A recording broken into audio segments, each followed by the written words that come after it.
Hello and welcome to this gameplay expo for Manor Lords. I'm your humble and gracious host, as always, BankSixdeis. Today, I want to show you my progress in this great game. If you like this content, please do hit the like button, subscribe to my channel, Alternate History Gaming, and make sure to hit the notification bell so you know when the next video drops.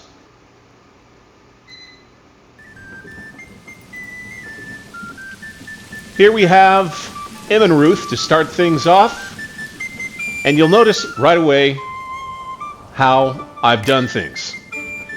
Fields are spread out a bit, and we built off this hillside, beginning kind of over in this area here, and our main urban center with much of the industry and market area off the side of the hill, kind of down here in the corner of the main map. I built my manor on top of the biggest hill, really where I started the game. Put a nice castle around it. Far from perfect, I will say. I did. Some of the things are backward, and some of the walls don't quite meet up quite right. I was doing it in the midst of all those trees. I did my best. It's not quite ideal. Once all those trees are gone, we may have some fixing to do, but it works. Of course, wow. You just look at the game. Fantastic. Fantastic. For immersion especially.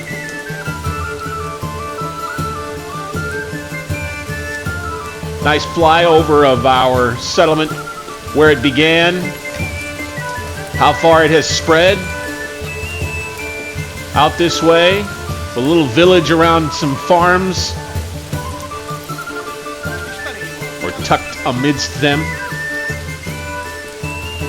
We set up another small village here, and on out to the extent of Immenreuth and our little church community there. And there's other things as well. This is our main urban area, as you've flown over and seen and looked at already. We've got a tavern in here, several burgages, places for people to live, extra industry attached to them. Up there on the hill is the manor house, of course. And then we have, kind of down the hill, we've got our poorer working folks, our farm workers. We did have an iron mining pit right here where we had a bunch of people living nearby, but they now kind of help out with all the farms.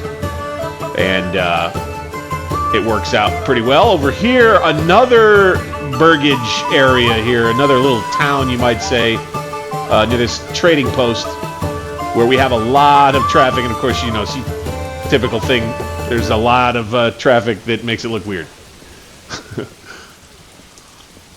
Another tavern here, as I take a sip of my coffee. And you can see all the folks milling about back and forth from this area as well. And then my overall control. Now, I've kind of I fought all the way to the end, and I managed to take out an army of BARE-wren-roy-tuh, or whatever this fellow's name is. And I've managed to expand into Nusselo here. And have taken quite a chunk of territory, the entire edge of this side of the map. And you can see how I've laid things out, the road network, the towns, and our new center of commerce, you might say, soon to be, here in Nusselo, near, well, deep in a heavily forested area, right here.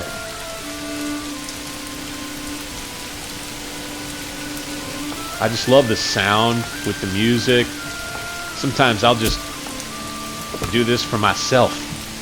Here in Nusselo, deep within the woods, and near a hilltop too.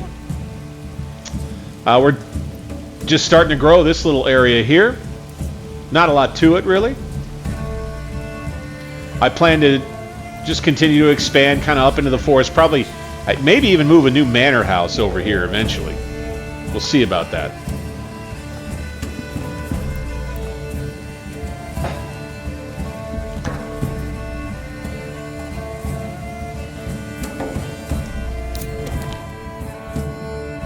So yeah, you can see now I plan on growing here into Selvets, and then Waldbrand, and then hopefully I want to try to build a big city right here in the center of the map. It's on a big hill.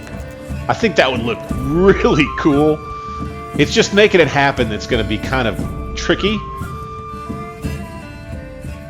I would say commentary, a bit of a criticism, and the reason why it might be a little bit trickier than it would be otherwise is this idea that between the regions, it's almost as if these roads that connect the two don't exist. And you can't just automatically start, the economies of the two regions don't automatically start interacting, which I think should be the case. Probably. I mean, if they're connected, you would think that if a road connection connected Nusselo here in the main town to my primary settlement over here, that the goods produced, consumed, the demand, the supply, and everything over here would just kind of spill over here in whatever way makes sense logically. And maybe there should be some button right here to turn the roads on or off once they've crossed over the border or something. Maybe you want to block a regional crossing and not allow commerce between the two. But if the same owner has them both, I would think that Nusselo should be able to benefit from being right next to such a prosperous region. Now, I'll be able to, soon enough, I believe, connect all these trade nodes. So maybe I end up having to build my big city around here. I don't know. We'll have to try to fight for cell bits first, I think. We'll just have to kind of cross that bridge when we get to it. But if we take that trade post at least, maybe we could make Nusselo and Immenreuth into a big city right here. Right on that. It's kind of a big hilltop there too. Yeah. And my favorite part, of course, really, because I'm big on immersion, is to jump in and take a little stroll around the village and cross the settlement. One thing I was going to bring up right off the bat as we do this little walk through town here was one of the things that I do, which I've seen actually, credit goes to Raptor. He does a good job of kind of advocating for this style of play, and that is, it's way like grown up and boring, right? Is to jump in, push play, no pause, no rush.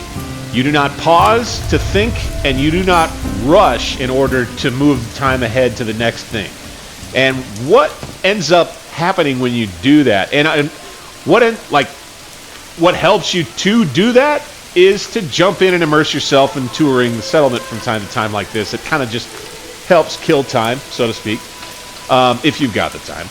If you do it this way, it is so interesting because the things that maybe you're forgetting about that need to be addressed across your settlement as we come up on our main urban area here.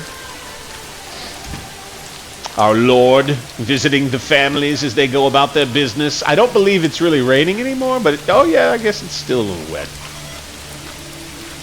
But what I mean to say is that all the little things that you've been forgetting about, the things you've been putting off that you should remember to go around your settlement to take care of, kind of like in real life to a degree, the things that are on your to-do list that you're not getting done, they come back to bite you in the strangest, creepiest, killer way. It's similar to the way that kind of City Skylines comes back to bite you if you play it that way and you just don't take care of everything that you should.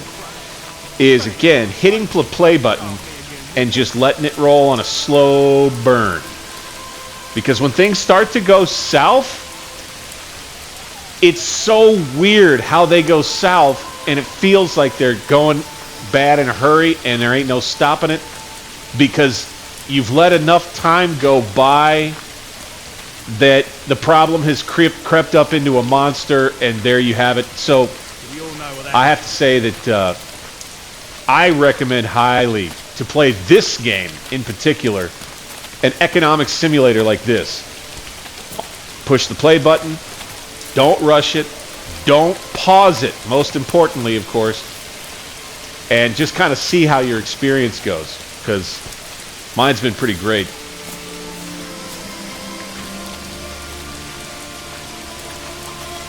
Here we're walking down through kind of the main area of our settlement that we started with. This is where we have a bunch of our, we got a granary off to the left there, a couple of stables to the right and to the left. This is where a bunch of livestock is kept. We got market space up here. Everybody trying to do their business in the rain. That's probably not easy. Hey, guy. Storehouse and a saw pit right, or saw pit right here, rather. Not quite as busy now as it was.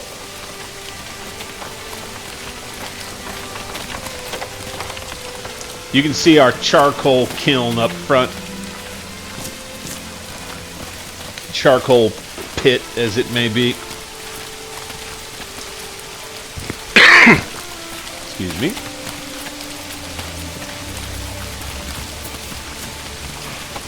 Ah, yes. And over here toward the trading post we go, kind of just down the road. I believe this is by one of our weavers' huts right here. Set down here, kind of close to town, but not a far shot from all the farming down the hill. Off the distance, you see that wooded ridge there. That's where Nuslo is. That's where we've got more people growing a new settlement.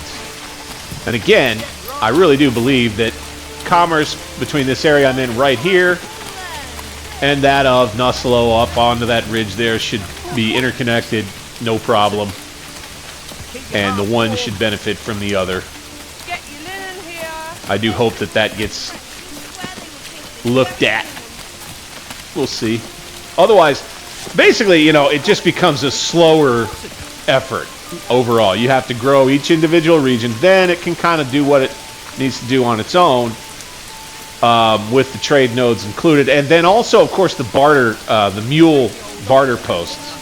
There's not, you know, let's not go without mentioning, but you can't have, necessarily anyway, a whole bunch of those everywhere, because you'd kind of need that in order to get the stuff moving. Although, you know, hey, maybe the game designer would come back with a point about those mule posts being like, look, you got to be able to have those in order to move the stuff. And that's just how it is. That's how it was at this time, because it became a barter system between regions, even in friendly regions. I don't know. Honestly, I'm not sure. Maybe that's the way the game was designed, where you got to use those mule posts. I've got some of those. The problem is that where I'm trying to connect them, I can't do a one-for-one trade.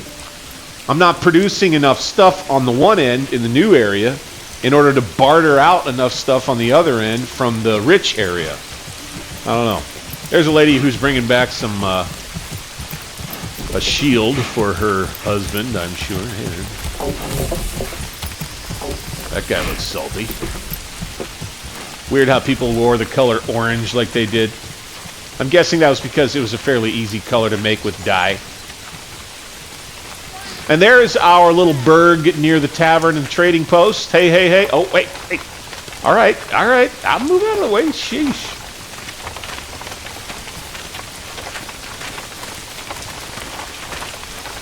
And it's definitely not raining anymore now, to point out a bit of a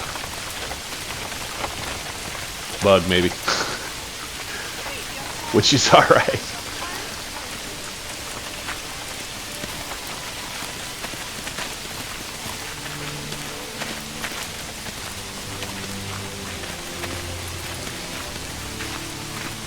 Down into town. Here we see the view from the hilltop. Couple of gardens there, vegetable gardens out behind homes, and the main burg on the side of the hill once again. We've got an area here that we may develop, forest that we may cut. As you can see, we've got a lot to work with over here. Nothing to... We don't have a lot of food, though. That's problematic, and we don't have a lot of stuff to trade. So we're still kind of figuring that out, to be honest. And we didn't get this back here. We did build back here. We built a hunting camp to get some of these wild animals as we're getting them. So we've got more food coming in that way. And then right here, yeah, this is where we put another iron pit, iron mine. And we've got a few homes near here, right there, to hopefully those are the people that are working the iron mine. Oh, I also wanted to mention about how, yeah, I'll confirm it. Archers are broken in the game as I'm playing it here. I think they've been fixed in an update since this is being published, but I'm okay continuing to just use mounted, footmen, you know, men with axes and swords and spears and pikes, plus the retinue. I run around, get into combat, and it works just fine that way. Plus, if the other guys, bad guys, bring in archers, I know that I'll have that much of an advantage over them. I've got 24 retinue here, as you can see. That's good to have.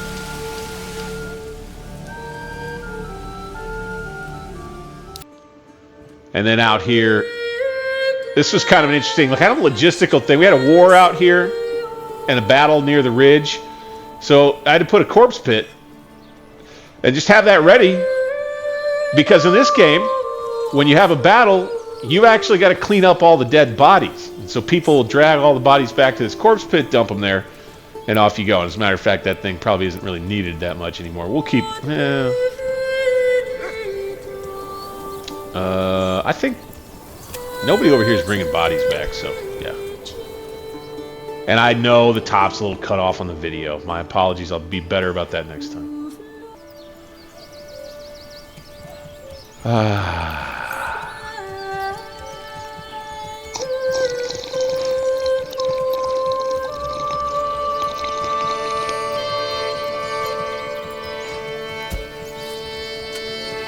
Sometimes I just like to chill and just enjoy the view. Of course, there's plenty. Oh my gosh, this is funny. I think this has been worked out too, or improved at least. But you get these traffic jams at your trading post. The first one you put out, I think, is the only one that suffers from this issue. You get all these carts that are all backed up. Hey! What you doing? Hey! Hey, get out the way! I'm trying to get out the damn trading post, and my horse can't. What is your horse's nose doing in my horse's ass? I swear, this time I'm going to get serious. I can't do that accent for that long. But it's funny that they get all stacked up out here. I don't know, it's reminiscent of a real trading post, I suppose. Howdy there, fellas. Can I come in? Thank you. So, we're on into wintertime as the no pause playthrough continues. Ooh, and that music. I love it. I do hope you've enjoyed. This is Manor Lords with BankSixdeis. Thanks again. Hit the like button if you like it. Subscribe to my channel, Alternate History Gaming. That'll help. And then hit that bell notification to find out when I drop the next one. Guys, thanks again for watching. Stay tuned next time.